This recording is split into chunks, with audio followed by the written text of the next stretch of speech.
Queria agradecer antes de mais nada, ao nosso amigo Luís Gouveia Fernandes pelo convite e também pelo desafio e, quer dizer, para alguém que gosta de livros, dizer-lhe e que tal se sugerisses alguns, não é propriamente uma coisa que seja desagradável, muito pelo contrário. E se pensasses sobre eles, também não. E se falasses um bocadinho sobre o assunto, muito menos. Portanto, é não só com gosto, mas também com um grande carinho por este instituto, de que já sou associado há muitos anos, apesar de, por razões várias, não o frequentar tanto como gostaria, mas é com muito carinho que aceito esta incumbência, com bastante humildade e sentido de responsabilidade, esperando que das próximas vezes possam ouvir-me, não a mim necessariamente, mas a outras pessoas mais habilitadas para falar de outros autores. Mas de qualquer maneira eu propus-me falar sobre o Scruton precisamente porque trabalho sobre ele já há algum tempo, tenho escrito sobre ele algumas coisas, e é um autor que nos desafia de várias maneiras. Eu começaria não por vos ler o que trago, que posso garantir que vos vou amassar um bocadinho e ler, mas lembrei-me quando pensava sobre o Scruton em que é que ele não acredita de facto. E veio-me à cabeça e ao ouvido uma música de um grupo que felizmente deixou de cantar, chamado Os Delfins, que acho que o grande contributo para a música portuguesa foi mesmo terem deixado de cantar, mas que tem uma música que se chama Nasce Selvagem e que diz que quando alguém nasce selvagem e não é de ninguém. Ora, Roger Scruton pensa exatamente o contrário disto, é o oposto disto. Acha que não só não nascemos sozinhos e não nascemos selvagens, mas que somos de alguém e que fazemos parte de uma comunidade. E, portanto, o ponto de partida de Roger Scruton não é um eu individualista, solitário, egocêntrico e egoísta, mas muito pelo contrário, um nós coletivo, comunitário, o nós de quem pertence, quer pertencer e faz da pertença uma maneira de estar na vida. Queria também agradecer ao Filipe as suas palavras e pedir-lhe desculpa por ter saltado tão rapidamente para o tema, mas o autor entusiasma-me, e esta coletânea que eu sugeri é um bocadinho mais uma forma de mostrar o que é o pensamento de Scruton de uma forma breve. Isto é, ele escreve muitos ensaios curtos e este livro é uma súmula feita por um amigo, ainda por cima. E o Scruton é alguém que preza a amizade e as amizades, e Mark Dooley é um amigo de Roger Scruton, que conhece bem a sua obra e que, portanto, escreveu em 2009 o prefácio, o resto é de Scruton, obviamente, deste livro de Roger Scruton Reader, e escreveu também um outro, esse sim, de sua autoria, na mesma altura, sobre a obra do autor, que se chama The Philosopher on Dover Beach. Chama-se The Philosopher on Dover Beach, que é também o nome de um livro do Roger Scruton. Esta Dover Beach é um poema de um autor britânico do século XIX chamado Matthew Arnold, que fala precisamente sobre a perda da fé e o efeito que isso tem na vida do homem comum. Há como que um refluxo do mar da fé, e aquilo que fica não é a libertação plena, não é uma vida liberta de constrangimentos, pelo contrário, é a humanidade na sua crueza e é de alguma medida a perda de alguma pessoalidade no sentido relacional. Mas eu já lá chegarei. Vou então amassar-vos um bocadinho aqui do lado mais... Posso ir fazer umas perguntas? Então, claro. Explica-me, este livro... Este livro é uma coletânea, é uma seleção de textos feita pelo Mark Dooley, que é um portanto, irlandês, um professor universitário, e que é amigo de Roger Scruton. E são escolhas... O Roger Scruton escreve habitualmente na imprensa? Roger Scruton escreve habitualmente na imprensa, escreve a uma velocidade assustadora, escreveu mais de 40 livros desde 1974, simpaticamente no ano... Mais de? 40 livros, desde 1974. Eu peço desculpa, passei por cima das notas biográficas, mas não. O Scruton escreve muito, escreve bem e escreve por todo lado, que é uma coisa que às vezes é um bocadinho perturbadora para quem tenta seguir a obra dele. Escreve em revistas americanas, em revistas anglo-saxónicas em geral, de vez em quando dá umas entrevistas e publica alguns textos também no Brasil e em alguns outros sítios. É bastante citado na Europa de Leste, até porque ele envolveu-se bastante na altura da queda do muro, sobretudo na República Checa, envolveu-se muito nessa questão, tem amigos lá, é uma pessoa respeitada no país e, portanto, é alguém que viveu este período de transição e que, confrontado com o Ocidente contemporâneo, tem muitas perplexidades e uma visão pessimista da natureza humana. Mas é um pessimismo muito curioso, porque é um pessimismo cheio de amor, cheio de interesse pela pessoa e pelas suas relações. E por isso, este Roger Scruton Reader é isso mesmo, é aquilo que Mark Dooley aconselha a um leitor que queira começar a conhecer a obra de Roger Scruton. O Philosopher on Dover Beach é a visão do próprio Mark Dooley, por isso é que eu trouxe os dois livros, porque eles são da mesma altura, é a visão do próprio Mark Dooley sobre a obra de Scruton. Portanto, já não, é a sua interpretação. Uma interpretação de alguém próximo, portanto, vale a pena conhecê-la também. O Scruton foi inicialmente considerado um pária intelectual. E essa condição demorou tempo a passar. Ele foi assumindo de uma forma crescente, mas lenta, a relevância no panorama intelectual anglo-saxónico. E hoje é um dos pensadores conservadores com mais notoriedade nacional e internacional. E parte do reconhecimento que ele hoje conhece deriva precisamente dos múltiplos temas que aborda. Ele escreveu sobre a arte, sobre arquitetura, sobre vinho, sobre a caça, sobre os direitos dos animais, sobre uma quantidade enorme de temas e portanto, que o tornam, de alguma forma, uma figura quase próxima das figuras do Renascimento, porque, para além destas coisas todas, escreveu 2 óperas, participa em seminários sobre diversos temas, desde o ambiente às questões da vida, se quiserem. Portanto, é um autor muitíssimo multifacetado. Mas, pegando de novo no fio à meada, ele é, portanto, filósofo, escritor, politólogo, jurista, músico e musicólogo, enólogo, ambientalista, esteta, consultor e caçador. Assim, de repente, que me lembro.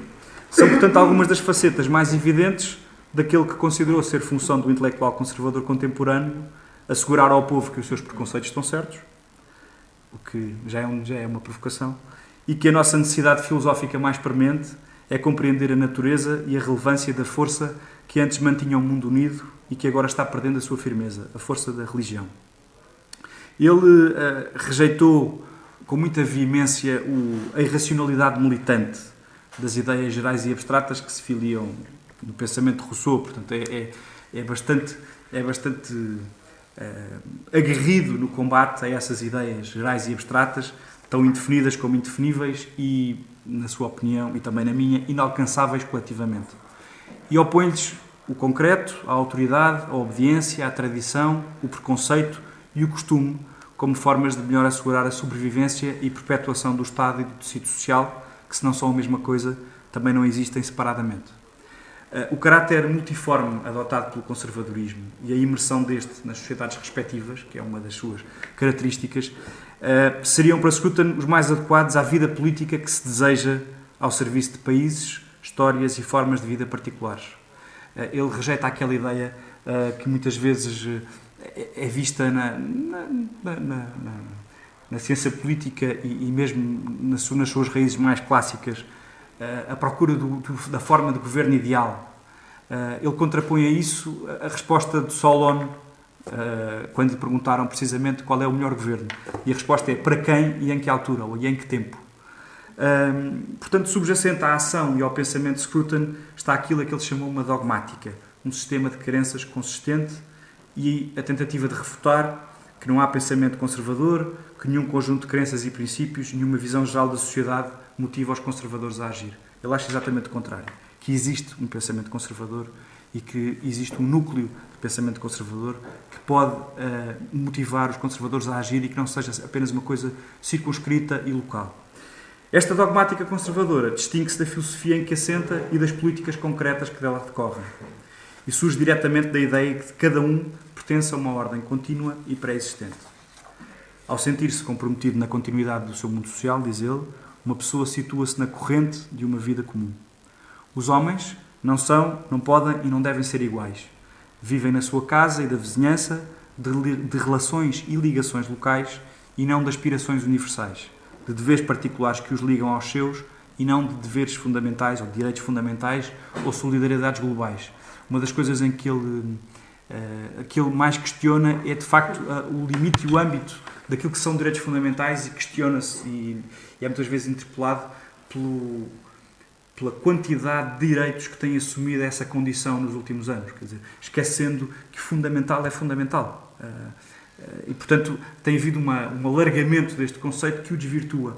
E o Scruton foca esse aspecto, diz que é provável que haja um núcleo essencial de direitos que normalmente tem que ver com liberdades negativas, com a vontade, ou o direito que se tem de não sofrer determinadas coisas, e não tanto com uma panóplia de direitos que muitas vezes têm mais que ver com condições económicas e sociais concretas dos Estados e que muito dificilmente podem ser impostas de forma universal. O direito à educação não pode ser o mesmo em Lisboa ou no alto da Amazónia, quer dizer, por razões objetivas. Não há nada de muito teórico nisto. Não é? E, portanto, o Scruton frisa bastante a questão da autoridade sobre a liberdade, a precedência e a prevalência. Porque esta autoridade, obviamente, tem que ser legítima, mas é só quando existe uma autoridade aceite e legítima é que se pode aproveitar a segunda. A liberdade sem autoridade não aproveita a ninguém. É meramente caos ou próximo disso. Não é? E, portanto, ele releva a importância e centralidade destes direitos concretos e tangíveis, assentes em solidariedades de facto. Eu não escrevi isto por acaso, porque me recordo sempre da declaração Schuman e da ideia dos pequenos passos, não é? Da Europa que devia prosseguir por pequenos passos que criassem solidariedades de facto. E aquilo que temos assistido nos últimos anos é que muitas vezes tem havido saltos, grandes saltos em frente, pegando na retórica maoísta. Não estou a fazer nenhuma referência ao Dr. Durão Barroso, obviamente, mas e portanto ele parte deste pressuposto que de facto é nas solidariedades de facto, passa a redundância, que as sociedades se estruturam. Estes direitos são construídos e alicerçados pelo e no decurso do tempo e na prática social costumeira. São balizados e interpretados por uma ordem jurisdicional própria, limitada ao espaço do território nacional sobre o qual incide e orientada, antes de mais, para os cidadãos que compõem uma comunidade determinada. Scruton não tem nenhum problema em dizer que um Estado deve cuidar primeiro dos seus.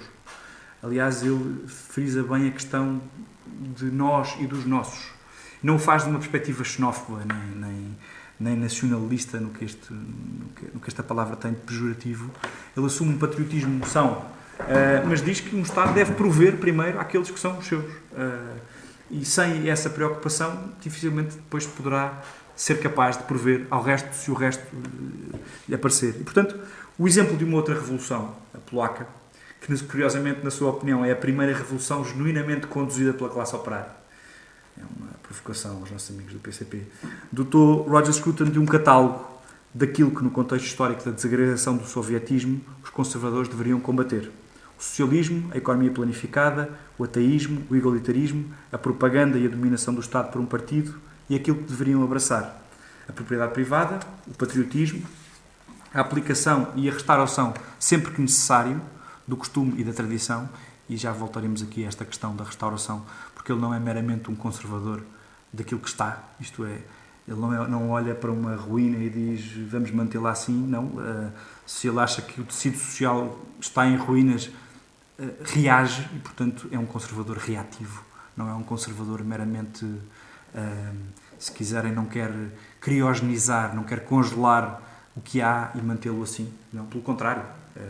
É alguém que acha que a função do Estado e a função da sociedade civil é restaurar, sempre que necessário, o costume, a tradição, a redescoberta da história, o respeito pelo papel das instituições autónomas da sociedade civil, a reverência pela importância da fé e pelo sentimento religioso dos crentes, a independência judicial e o Estado de Direito. E para Scruton, o Estado-nação é o único veículo para a legitimidade democrática. Nesta altura, confrontamos-nos com uma alienação crescente da soberania para níveis supranacionais, e ele é francamente crítico disso. Tem muita dificuldade em conceber modelos supranacionais, o que ao mesmo tempo é paradoxal, porque o Reino Unido é, por si só, um modelo supranacional. Aliás, Scruton escreveu a semana passada, julgo eu, um artigo em que defendia a separação entre a Inglaterra e a Escócia, e tem-se batido por um parlamento inglês, porque não existe um parlamento inglês, existe um parlamento escocês, mas o parlamento de Westminster é um parlamento do Reino Unido e, portanto, os escoceses têm uma palavra a dizer na conformação das políticas para a Inglaterra, e não existe uma relação sinalagmática entre isso e aquilo que acontece na Escócia. Portanto, para Scruton, o Estado-nação é o único veículo para a legitimidade democrática, o principal elemento delimitador daqueles que são os nossos e daquilo que é nosso na civilização ocidental.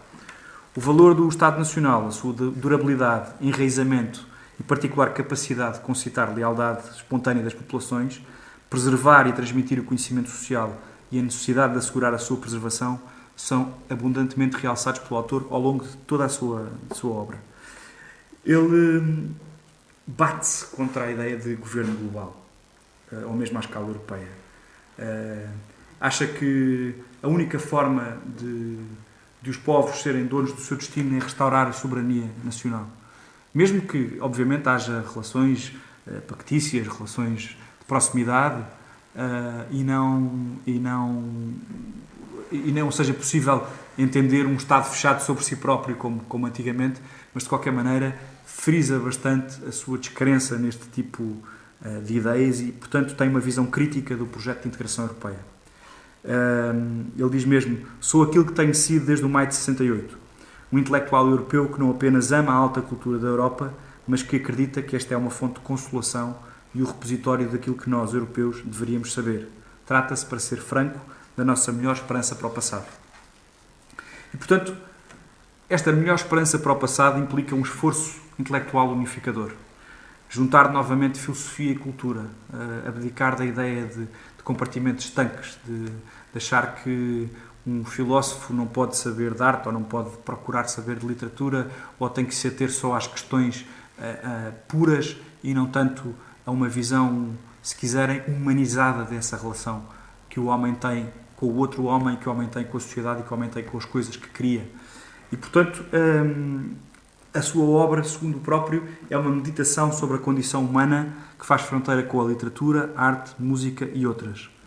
E é, portanto, um trabalho que ele próprio descreve como enorme de descrição e evocação. Uma espécie de conservadorismo cultural do tipo de T.S. Eliot. E procura veicular aquilo que ele chama uma mensagem conservadora para o nosso tempo. Uma mensagem a que ele não tem medo de chamar uma mensagem que tem peso litúrgico e de autoridade. Portanto, ele não é muito meigo nas palavras que usa. Tem, por exemplo, um artigo que se chama In Praise of Prejudice. Tem outro que se chama Bring Back Stigma, em que acha que uma sociedade que deixa de estigmatizar é uma sociedade que deixa de se preocupar com o outro. E, portanto, que o estigma tem de mau é o reverso da medalha de uma sociedade que tem uma preocupação com o bem do outro. E, portanto, é duro nesta forma de abordar as questões. Há sempre uma preocupação com a comunidade, naquilo que diz e que escreve. E com a ordem. Portanto, a ideia de continuação e transmissão, de sobrevivência de uma comunidade ordenada é algo que perpassa todo o seu percurso. E ele vai mesmo ao ponto de alertar para a necessidade de uma reação conservadora contra aquilo que ele chama a cultura de repúdio. Cultura de repúdio tem que ver com o apagamento da nossa identidade, quer nacional, quer com a decadência da civilização ocidental. E advogam um regresso a essas mesmas identidades para a urgência de uma religação dos integrantes de uma sociedade nomadizada e atomizada às famílias, às comunidades, às nações e à natureza. O Roger Scruton já foi considerado um Hegel com galochas, por causa da sua visão filosófica e ao mesmo tempo com uma ligação permanente à Terra, uma ideia de religação permanente à Terra. Portanto, ele pretende mesmo converter, ou mesmo reconverter, quem o lê e ouve. E, portanto, não há, como disse há bocadinho, nenhuma ideia de preservação formal e estática. Ele quer mesmo ver revivificado o sentido da vida em comum e promover o amor por aquilo que existe. Amor, mesmo. Ou deveria existir. E a necessidade de atentar nessa manutenção. O amor, este amor, passa pela aceitação do caráter imperfeito das pessoas e das instituições e, simultaneamente, pela compreensão do seu papel insubstituível e pela recusa de transformações abruptas que ponham em causa a ecologia social em benefício de ideias e projetos alegadamente racionais e devotados a valores grandes, como há bocadinho dizia, mas cujas lacunas e resultados clamorosos a história não tem cessado de demonstrar. Ele denunciou 7 falácias que vou passar por alto, mas que têm que ver com a ideia de que há um otimismo que não é escrupuloso e que tem premiado a forma de decidir dos políticos em alguns governos. A falácia da melhor das hipóteses, segundo a qual, em condições de incerteza, será sempre o melhor resultado aquele que vingará. A falácia de que o homem é nascido livre, não é? Portanto, que lá está, que o ser humano nasce selvagem e que não é de ninguém, e que, portanto, se retirarmos as cadeias, as suas algemas, ele passa a ser perfeito.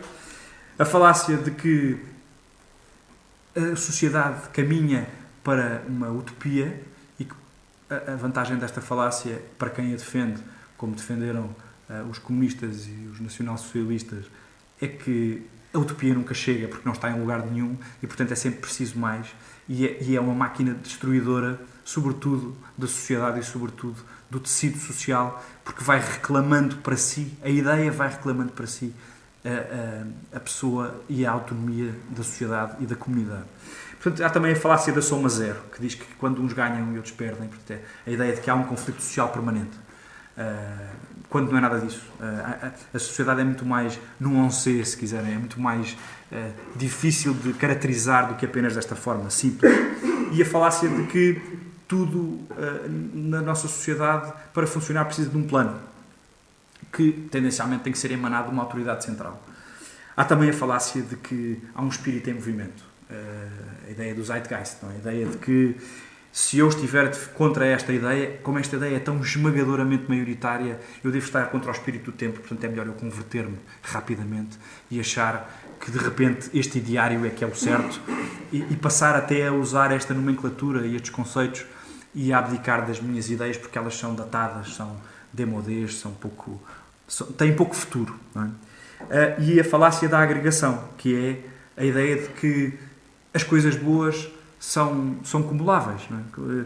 Eu já não sei se é ele que diz ou se fui eu que peguei neste exemplo, mas vão-me desculpar porque já às vezes misturo um bocadinho as coisas, mas eu gosto de pastéis de bacalhau e de mousse e, portanto, partindo desta ideia, se eu comer pastéis de bacalhau com mousse vai ser duplamente bom. Não é verdade. Não é verdade, pelo menos não no mesmo prato. Talvez sequencialmente, mas não assim. E, portanto, esta ideia muitas vezes é usada pelo decisor político. Não é? Portanto, a ideia de que se eu procurar demasiadas coisas boas para o meu povo, todas essas coisas boas são cumuláveis. E não são. Muitas vezes não são. E, portanto, se Scruton fosse apenas um conservador daquilo que está, nesta altura só lhe bastava manter resquícios fracos de tradição, organicidade e pertença que ainda subsistem. No entanto, assim como existe um esforço consciente e atuante de repovoamento de espécies autóctones em ecossistemas ameaçados, Roger Scruton promove idêntico trabalho no plano das ideias, dos valores e das causas políticas e procura repovoar o nosso ecossistema social, o nosso ecossistema intelectual, se quiserem, daquilo que ele considera que o torna mais fiel às suas raízes. Se quiserem, Scruton, olhando agora para esta ideia de raiz, aquilo que me vem neste momento à cabeça é que Scruton é capaz de olhar para a sociedade como um tronco que esqueceu as suas raízes e que por isso não consegue produzir frutos. Portanto, é como se fosse uma coisa que tende para o monolitismo, mas que já deixou de beber naquilo que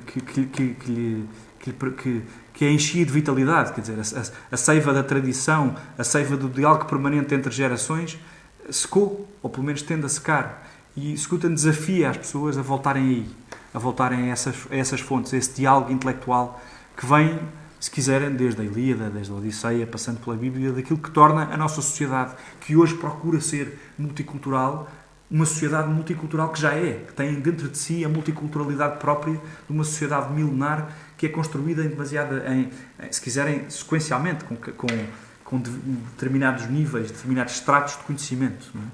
E, portanto, a sua não parece tratar-se de uma dogmática imune a qualquer alteração e que apenas pretenda congelar a sociedade.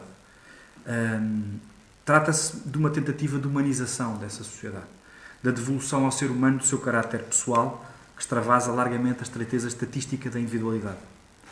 Scruton pretende revigorar esta sociedade. Para o fazer, recorda ao homem as suas raízes, procura decifrar-lhe a sua história e apresenta-lhe o que julga ser o melhor modo de a fazer sobreviver. Advoga a devolução aos integrantes da sociedade da consciência do lugar que nela ocupam. E este lugar que nela ocupam é mesmo a defesa da hierarquia. Scruton, como dizia há bocadinho, não acha mesmo que as pessoas sejam todas iguais. Acha que há uma igualdade ontológica de base, mas que as hierarquias são normais e uma sociedade que não tiver hierarquias é uma sociedade que não está aberta, porque está nivelada da pior maneira. E, portanto, o desejo de subir ou de ascender pelo mérito, pelo trabalho, é normal, assim como é normal outro tipo de hierarquias. Ele defende, por exemplo, a manutenção da Câmara dos Lordes do modelo em que estava por uma razão muito simples, porque eram pessoas cuja preocupação com a manutenção das coisas mais essenciais e com a preservação da natureza, com a preservação ia muito para além do circunstancialismo da sua própria existência. Não eram donos.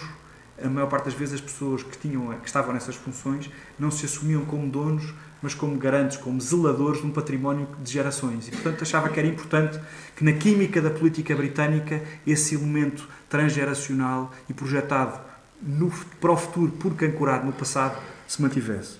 E, portanto, este caminho é um caminho orientado para a casa, para a consolação das vidas que têm sentido e que têm sentido porque têm uma raiz. Para caracterizar o sucesso prático dos propósitos de Scruton, recordo, como já fiz noutro sítio, a frase de Jesus Cristo relatada por São Lucas: nenhum profeta é bem recebido na sua terra. Na verdade, o esforço de Scruton parece ter experimentado a inexorabilidade destas palavras. Aquilo que advoga está muito longe do pensamento e prática atualmente dominantes. Ele chegou a descrever-se como um murmúrio vago na estratosfera do pensamento, mas a verdade é que esse murmúrio tem alastrado, e hoje há muita gente que conhece o murmúrio, que já ouviu falar. Hoje estamos aqui também a contribuir para que o murmúrio se dilate. E, ao debruçar-se sobre o estado da nossa sociedade, Scruton percebe o motivo porque não é tão aceito, precisamente porque há uma decadência das antigas lealdades que, por exemplo, se expressa pela decadência que ele reconhece na expressão artística. E, como há bocadinho dizia, ele confrontou-se com uma cultura triunfante que é nominalmente inclusiva, mas essa inclusão é premiada de repúdio e de hostilidade profanadora para com os valores herdados e as estruturas tradicionais. Parafraseando Oakeshott, este modo de entender e de agir tende a rejeitar o que é conhecido, aquilo que foi testado, o que é factual, o que existe, o que é limitado, o que é próximo, o que é suficiente, o que é conveniente, e a acolher o desconhecido, o não experimentado, o misterioso, o possível, o ilimitado, o distante, o superabundante e o perfeito. Ou seja, tudo aquilo que nos transforma não em homens, mas em super-homens. e, portanto, tudo aquilo que nos arranca a nossa humanidade, que tem que ver com uma imperfeição que é normal. Por isso, ele considera que este desligamento da sabedoria social herdada leva o homem à solidão e, por isso, ao contrário do antropólogo que vê as coisas de fora, que vê a sociedade de fora, que opina de uma forma fria, se quiserem, ele defende a ideia do membro, do participante. E esta ideia de membro e de participante colide com uma ideia que hoje em dia faz caminho, que é a ideia de oikofobia. Oikos quer dizer casa, oikofobia é o medo de casa, o medo do que está próximo. A disposição de Scruton para, em qualquer conflito, alinhar com eles contra nós e a necessidade sentida de denegrir os costumes, cultura e instituições que são claramente nossos. Não sei se lembram quando foi do 11 de setembro e também do 11 de março, que hoje assinalamos os 10 anos, com pesar, que houve muita gente que disse nós estávamos a pedi-las, a culpa é nossa, porque é que nós temos que nos meter com a vida deles e tal. E o Scruton diz que existe na sociedade europeia esta pulsão, hoje em dia, que no fundo, se quiserem, é aquela que aceita todas as culturas menos a própria, que parte de uma ideia negativa sobre si próprio. Não é? E a particularidade desta nova cultura é que tem no seu centro uma fé vingadora que radica na dúvida e no vazio. E que é essencialmente intolerante para com todos os que procuram manter algum grau de fidelidade aos valores recebidos e que se afastam do cânon daquilo que ele chama a primeira pessoa do plural da negação. E ele identifica esta primeira pessoa do plural da negação desta forma: nós somos todos feministas, liberais, adeptos da causa gay e do currículo aberto, não acreditamos em Deus ou em qualquer religião herdada, nem as ideias antigas da autoridade, ordem e autodisciplina têm qualquer influência sobre nós. Nada nos constrange para além da comunidade da qual nós escolhemos fazer parte, e uma vez que não há qualquer verdade objetiva, mas apenas o nosso consenso auto-engendrado, a nossa posição é inatacável por qualquer ponto de vista exterior a ele. É hermético. Para Scruton, incapazes de afirmar as velhas formas de pertença, em vez disso, as pessoas repudiam-nas, esperando que uma forma de pertença nova e mais aceitável venha a emergir, como por milagre, como uma espécie de fênix, das cinzas da negação. E esta mensagem antipoder pôs em causa não apenas as formas mais visíveis da força policial ou militar dos Estados e o seu exercício, ou mesmo a política, mas todas as instituições às quais foi conferida algum tipo de autoridade.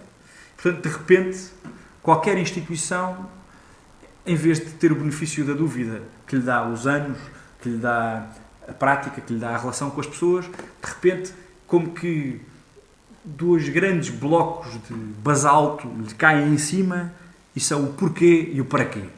E, portanto, todas as instituições, de repente, são confrontadas com a dúvida exterior, mas que procura, acima de tudo, inverter o ónus da prova quanto à justificação. Quer dizer, uma instituição que dura 2000 anos, por exemplo, ou uma instituição que dura 500 anos, como as misericórdias, que talvez até já tenha durado mais, são postas em causa. Mas porquê? Para que é que serve? Para quê? Em vez de pensar, mas se isto durou tanto tempo, alguma razão há de ser. Ou alguma razão há de ter que subjaz a essa mesma durabilidade. E, portanto, de repente, tudo está sob escrutínio. E nada parece escapar a essa pulsão da dúvida, não é? Nem mesmo o que há ou havia de mais sagrado. E aquilo que há ou havia de mais sagrado é confrontado com uma ideia de sacralização, de profanação. Isso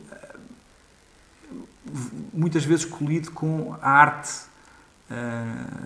A ideia de que hoje em dia há uma forma de fazer arte ou de pensar a arte, porque às vezes nem sequer é fazer, é pensar, que assenta na ideia de desfiar o que é belo. Não é? Antigamente, Scruton vê a arte que apontava para formas ideais, para a ideia de superação do ser humano, ou para a ideia até do sacrifício, no que isso tem de etimológico, de tornar sagrado através da dádiva de nós próprios.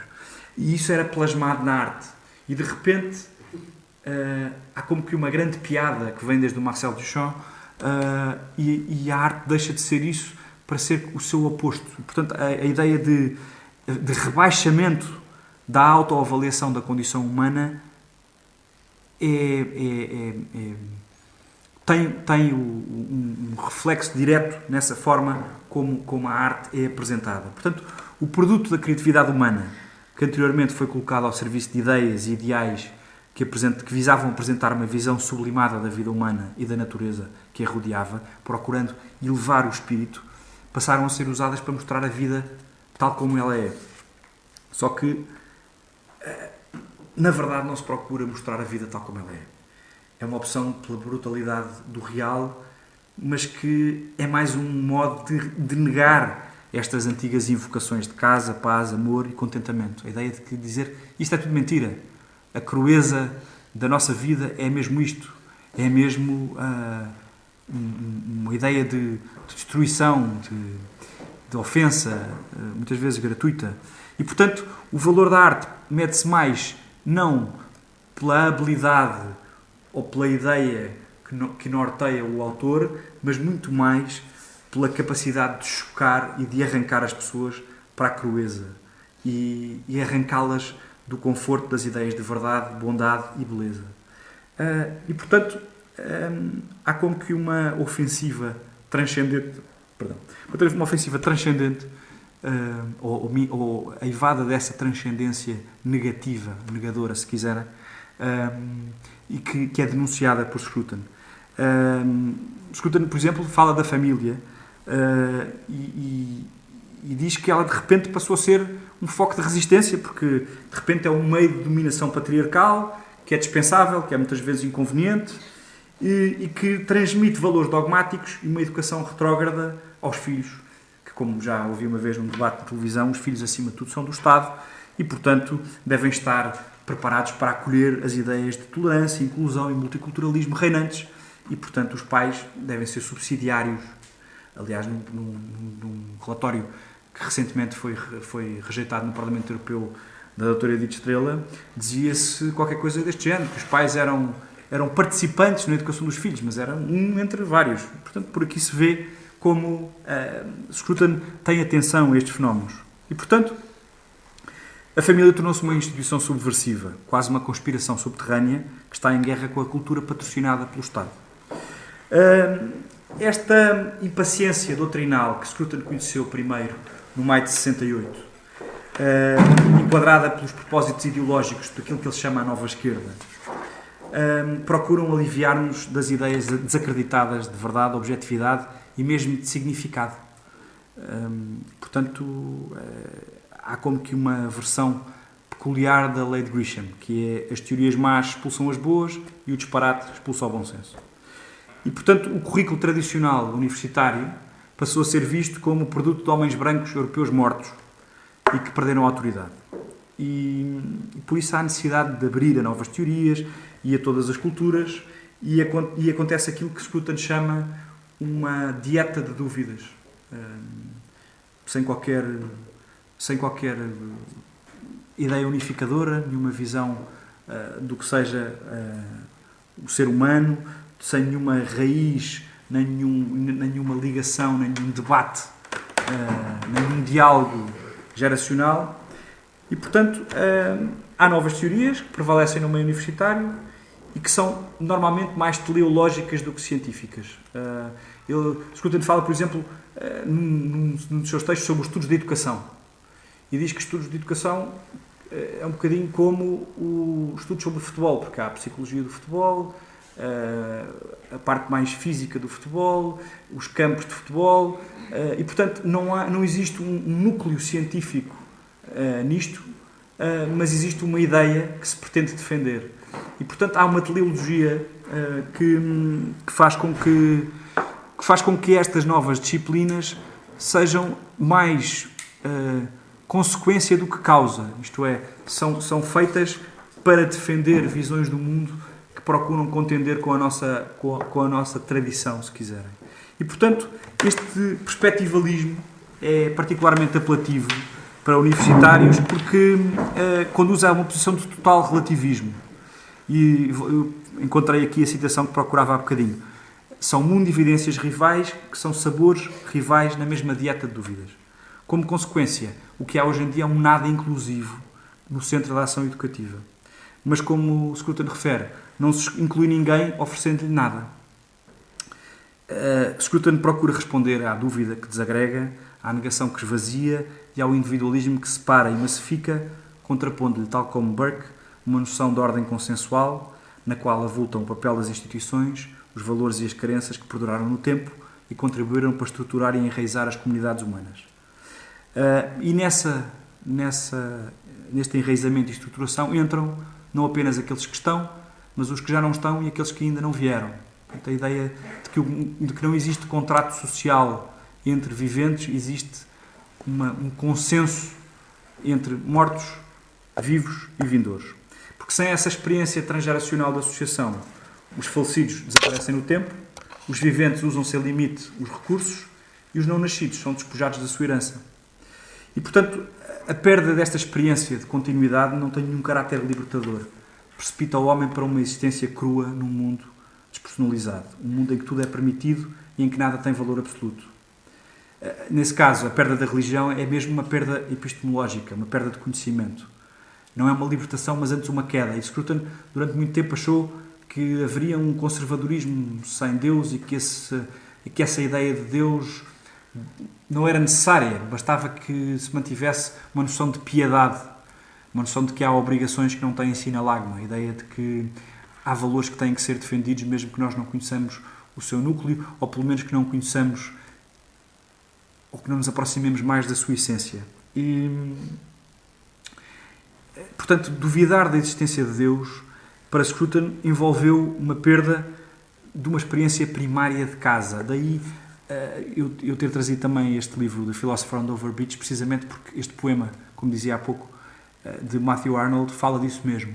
Quando há o refluxo do mar da fé, o homem aparece e sente-se exposto e achava que tinha tudo na sua mão e de repente percebe que a sua individualidade e o seu caráter singular priva-o de muita coisa. E, portanto, Scruton considera o cristianismo um elemento essencial e estruturante do legado civilizacional e cultural do Ocidente. Sem ele não seria compreensível. Não teria sido possível atingir a ideia de dignidade da pessoa humana, o justo meio entre as autoridades religiosa e temporal, nem a separação entre a Igreja e o Estado e o equilíbrio entre os fundamentalismos religioso e laicista. E sem o caráter sacralizador do cristianismo, a vida no Ocidente veria perdida a capacidade de conhecer momentos como os que acima referi, em que o passado, o presente e o futuro convergem. E mais do que a ideia última de Deus, Scruton centra-se muito na questão do ritual. Ele, ao princípio, quase que dizia fake it till you make it. Ele começou, não acreditando em Deus, começou por participar nas cerimónias religiosas da sua igreja paroquial como tocador de órgão, como executante de órgão, de algumas músicas, e de repente descobriu como é o ritual que faz com que o nós seja possível. Os momentos em que o passado, o presente e o futuro se intercruzam. Eu tive essa noção, e creio que todos já a tivemos, quando estamos, por exemplo, lembro-me do batizado da minha filha Maria, em que olhei para a pia batismal, pensei na idade que a igreja tinha e pensei nos milhares de pessoas que fizeram aquele gesto e de repente estava unido a uma multidão de gente. E aquele gesto singular enquadra-se numa cultura, numa tradição e também numa religião. E, portanto, para o Scruton, as comunidades, a tessitura das comunidades faz-se em torno destes rituais, em que os seus integrantes aderem não como espectadores ou como antropólogos, mas como atores, agentes, participantes. E, portanto, que abdicam dessa visão externa, dissecadora e desacralizadora e do questionamento permanente, para aceitarem uma perspectiva que é a sua, que lhes confere identidade e autenticidade. A crença moderna na omnipotência do método científico vai baralhar isto tudo. Scruton dá a entender que a luz do cientismo vem-nos permitir conhecer coisas, mas conhecermos-nos menos. naquilo que nós temos de mais essencial. Portanto, há como que uma compreensão sobre a incomensurabilidade daquilo que se perdeu. E ele identifica esta perda da piedade, perda do respeito pelo que é sagrado e intocável, e afirma que é extremamente difícil restaurar essa ideia de sagrado. Mas há uma solução, há uma saída, que não é a mais lógica para quem se habituou a ver no progresso o bom e na reação o mau, que é a de que o caminho não é avançar para o desconhecido, mas é voltar para trás, para aquilo que nos é familiar. E, portanto, esse caminho passa pela reafirmação da identidade europeia e dos valores que a tornaram aquilo que já foi, retomar a senda da conversação permanente e a redescoberta entre gerações, que só se pode fazer através do abandono da posição fundada num eu individualista, cético e relativista, em armas contra si e os seus, e pela afirmação do nós, primeira pessoa do plural, em que o eu só é compreensível quando é envolvido pela ligação natural e inscindível a uma dimensão social e comunitária que pré-existe e que o determina de múltiplas formas. E, portanto, aquilo que parece uma coisa que questiona e que nos interpela porque nos coloca ante os nossos próprios limites. Não é? Um regresso a uma aceitação e à compreensão que existem limites ao conhecimento humano. Mais do que um exercício de humildade, diz Scruton, o homem, afinal, não é suficiente para a sua própria redenção, é um ato consciente de reconciliação. Um trabalho lento, de preservação e transmissão de um legado, sem compensações nem resultados imediatos, ao serviço de uma comunidade que nem sempre o aceita, nem compreende, e eu julgo que a maioria, hoje em dia, não quererá compreender. Portanto, o impulso scrutoniano de religação pessoal e comunitária é também, por isso, muito moderado pela sua visão cética da natureza humana. Não se trata de reedificar uma sociedade completamente assente nos princípios e valores cristãos, não é uma ideia de uma sociedade excludente, mas é um contributo para que os pequenos pelotões, como referido por Burke, que persistem neste caminho que eles julgam melhor, se sintam mais acompanhados, tenham um acompanhamento intelectual até e possam persistir neste caminho.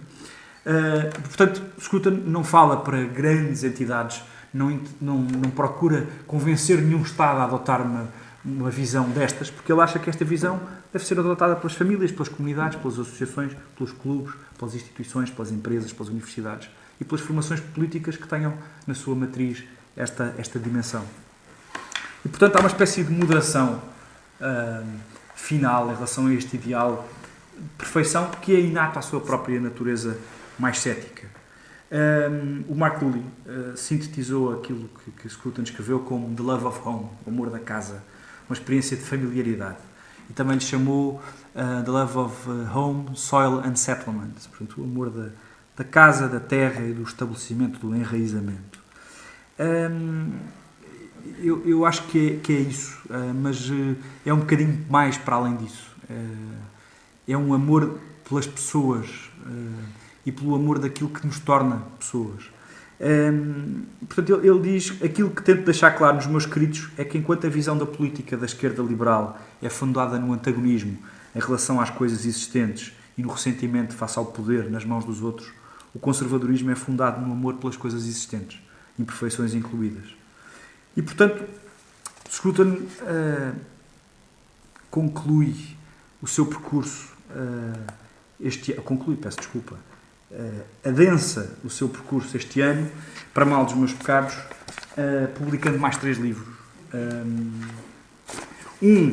Precisamente sobre, que tem um título bastante desafiante, que é A Alma do Mundo, e que eu estou em ânsias para ler, porque se enquadra muito nesta ideia que ele vem, a que ele se vem aproximando, de que existem valores na nossa sociedade que estão para além do relativismo. Ele tem uma frase sobre o relativismo que é: um escritor que diz que não há verdades ou que todas as verdades são relativas está a pedir-lhes que não acreditem nele. Por isso, não acreditem. E eu vou-me calar porque já falei muito e demais, mas como disse no princípio, é um autor que não é popular no sentido em que diz muita coisa que hoje em dia é politicamente incorreto, e ele faz alguma gala nisso. Defende a caça à raposa que eu acho que é o paralelismo à defesa da tauromaquia em Portugal, e como eu, para além de me chamar Vacas, também fui muito pouco exímio e executante de algumas dessas artes e tenho uma predileção grande, por isso fico contente que haja alguém que defenda esse tipo de atividades que têm que ver com aquilo que Miguel Torga chamou um triângulo, e perdoem-me as senhoras presentes, um triângulo testicular entre homem, cavalo e touro que a civilização não castrou. Eu aprecio esta visão aguerrida e ao mesmo tempo fundada num conhecimento e numa sabedoria de quem perdeu tempo a ler estas coisas, perdeu tempo a debater e a confrontar-se com o tal espírito do tempo e, portanto, que assume a reação no sentido bom da palavra e que assume que não existe um caminho único. Julgo que numa altura como a nossa, em que procuramos caminhos para a nossa comunidade coletiva, para a nossa comunidade nacional, e que temos a sorte de ter amigos que se preocupam com isso também, e que alguns, muitos, não só os que estão aqui, mas muitos são associados do IDL. Deixo-vos o desafio de conhecerem um bocadinho mais esta obra, talvez começando pelo The Roger Scruton Reader, mas basta fazer uma pesquisa no Google para encontrar dezenas de artigos que irritarão muito boa esquerda. E, portanto, é sempre bom ver que há quem não desista de pensar e quem não desista de defender aquilo em que acredita, mesmo quando aquilo em que acredita vai tão ao arrepio daquilo que é o pensamento dominante. Por isso, muito obrigado pela vossa paciência e gostei muito.